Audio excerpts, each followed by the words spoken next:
And with all those flight cancellations and delays, our city, Cleveland, turned into an unintended tourist spot for stranded travelers. Today, many are back at the airport trying to find their ways home. News Channel 5's Mauriel Liu reports live from Cleveland Hopkins International Airport. Mauriel, I'm told the first flight from Cleveland to New York took off this morning.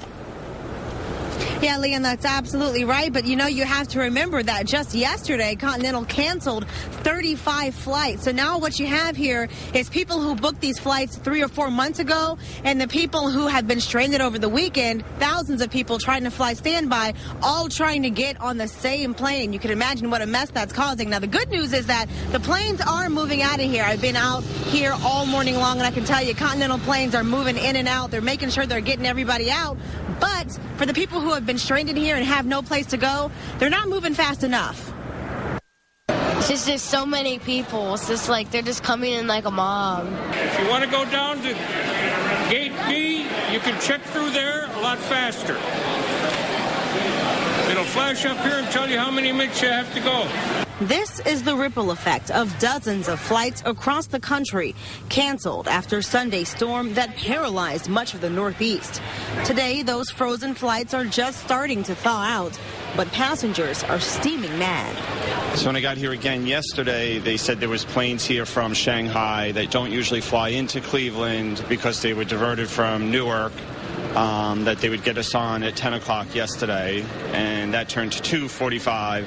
Then that turned till 6, and then about 8 o'clock last night, they said that the flight wasn't getting out, and that it would be 6 o'clock this morning. So we checked at home, we checked online, we tried calling, we couldn't get through. I just wanted to see my 2 kids. That's it.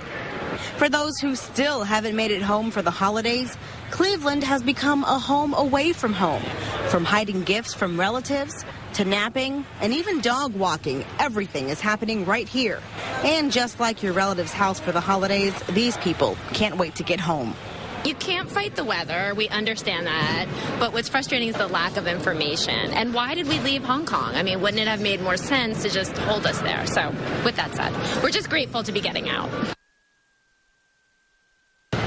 Okay, now 5 international flights were diverted to Cleveland. We know now that 3 of those have left, still 2 here, and that means still hundreds of people stranded with no place to go. You know, several people will have been in Cleveland a week by the time this is over.